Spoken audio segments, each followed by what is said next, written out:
అదే RTV app వార్తల్ని క్షణాల్లో చదివే అవకాశం ఉంటుంది. ఒక న్యూస్ పేపర్, ఒక టెలివిజన్ ఛానల్ మీ చేతుల్లో ఎప్పుడూ ఉంటాయి. వైసీపీ కార్యాలయాలు కూల్చాలని చెప్పేసి రాష్ట్ర ప్రభుత్వం ఇక్కడ పుట్టపర్తిలో ఉన్న ఎయిర్పోర్ట్ ఎదురుగా ఉన్నటువంటి కార్యాలయానికి నోటీసు ఈరోజు కల్పించడం జరిగింది. కల్పించి 7 రోజుల్లోపు సమాధానం చెప్పాలా, లేదంటే దాన్ని కూల్చేస్తామనే పద్ధతుల్లో నోటీసు కల్పించడం జరిగింది. మేము సిపిఎం పార్టీగా ఒకటే అడుగుతున్నాం, కూల్చివేయడం అనేది అది సరైనటువంటిది కాదు.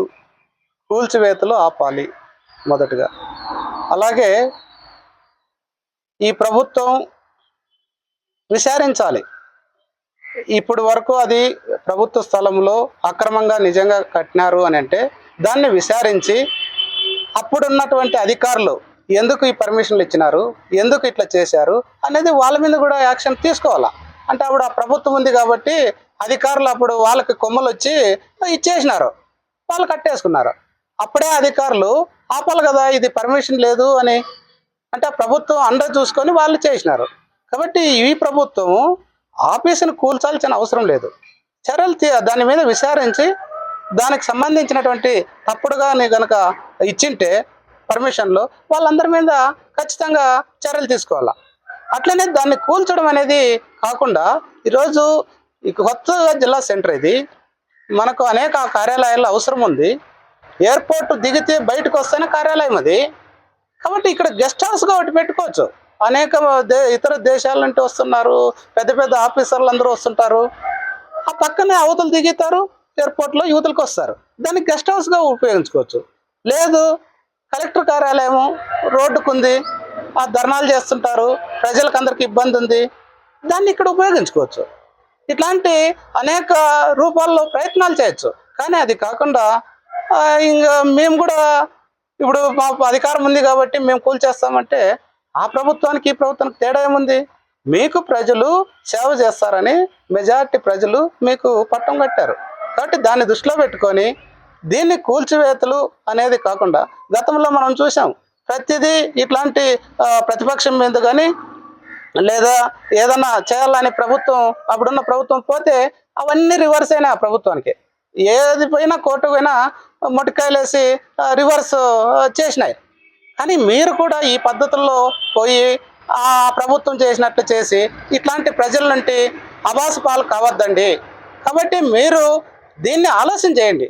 ఆ కార్యాలయాన్ని ఎట్లా ఉపయోగించుకోవాలా, దానికి అప్పుడు ఇచ్చినటువంటి ఏ అధికారులు ఎట్లా పర్మిషన్ ఇచ్చారు వాళ్ళ మీద విచారించి దాని మీద ఎంక్వైరీ చేసి నిజంగా తప్పుడు పద్ధతుల్లో కనుక ఇస్తే వాళ్ళ మీద యాక్షన్ తీసుకొని ఆ రకంగా చేయాలి తప్ప దీన్ని కూల్చడం అనేది సరైనది కాదు అనేది మేము సిపిఎం పార్టీగా తెలియజేస్తున్నాం. శ్రీ సత్యసాయి జిల్లా పుట్టపర్తి నియోజకవర్గంలో జిల్లా కేంద్రమైన పుట్టపర్తిలో అందులోనూ శ్రీ సత్యసాయి బాబా వారు నిర్మించిన ఎయిర్పోర్ట్కి ఎదురుగా ఇంత పెద్ద భవనం 2 ఎకరాలలో 20 కోట్ల రూపాయలు విలువ చేసే ఈ ప్రభుత్వ భూమి వైఎస్ఆర్ ప్రభుత్వంలో అన్యక్రాంతమయ్యింది. గత ప్రభుత్వంలో అధికారులు ఏ విధంగా వీళ్లకు అనుమతులు ఇచ్చారో తెలియజేయాలి. తక్షణమే వారి మీద చర్యలు తీసుకోవాలి. వెంటనే ఈ ప్రభుత్వ భూమిని ప్రభుత్వం వారు స్వాధీనం చేసుకోవాలని చెప్పేసి తెలియజేస్తున్నాం. అంతేకాకుండా సామాన్యులకు ప్రజలకు ఉపయోగపడే విధంగా ప్రభుత్వ ఆసుపత్రికి స్థలాలు కేటాయించలేదు, జిల్లా కేంద్రానికి జిల్లా కార్యాలయాల కోసము స్థలాలను కేటాయించలేదు, సాక్షాత్తు జిల్లా మెజిస్ట్రేట్ అయిన జిల్లా కలెక్టర్ గారికి కూడా వారి భవనాల కోసం కూడా స్థలాలను కేటాయించలేదు. ఏ విధంగా 2000 రూపాయలకే సంవత్సరానికి లీజు 2000 రూపాయలని చెప్పేసి వాళ్ళకి అనుమతులు ఇచ్చారో అధికారులు తెలియజేయాలి. దీని వెనుక ఎవరెవరైతే అవినీతి చేశారో వారందరినీ తక్షణమే వారి మీద చర్యలు తీసుకోవాలని చెప్పేసి ప్రభుత్వాన్ని కూడా కోరుతున్నాము. ఇక్కడ మనం చూస్తున్నాం వైఎస్ఆర్సీపీ కార్యాలయానికి ఇక్కడ ఉన్నటువంటి ముఖ్యమైనటువంటి ప్రధాన రహదారికి ఆనుకుని ఉన్నటువంటి 2 ఎకరాల దాదాపు స్థలంతో పాటు ఆధునీకరమైనటువంటి వసతులతో కూడా ఇక్కడ బిల్డింగ్ ఏర్పాటు చేస్తున్నారు. నేను ఒకటే వైసీపీ నాయకులకు కూడా వైసీపీ ప్రభుత్వానికి కూడా హెచ్చరిస్తున్నాం, ఏదైతే పేదవాడో 1 సెంటు 1/4 సెంటు మీరు ఇచ్చి పేద ప్రజలందరూ కూడా స్థలాలు లేవని మభ్యపెట్టినారు. మరి ఇంత భవనము ఇంత ముఖ్యమైనటువంటి ప్లేస్ని కూడా మీ కార్యాలయానికి ఎందుకు వాడుకుంటారు? ఇది ప్రజలకు మీరు సమాధానం చెప్పాలా. ఇక్కడ ఉన్నటువంటి ఏదైతే కార్యాలయాలు, ప్రభుత్వ కార్యాలయాలు ఉండాలో, కలెక్టర్ ఆఫీస్ కానీ, మరి ఆర్డీఓ భవనం కానీ, మున్సిపల్ ఆఫీస్ కానీ, ఇలాంటివన్నీ కూడా పర్మనెంట్ ప్లేసుల్లో మీరు దాదాపు 1-2 సంవత్సరాల వ్యవధైంది జిల్లాలు కూడా ప్రకటించి అప్పుడు చేయకోకుండా అదే సమయంలో మీరు అవన్నీ కూడా పక్కన పెట్టి మీ కార్యాలయాలు మాత్రం ఎక్కడ చూసినా కూడా నిర్మించుకుంటారు.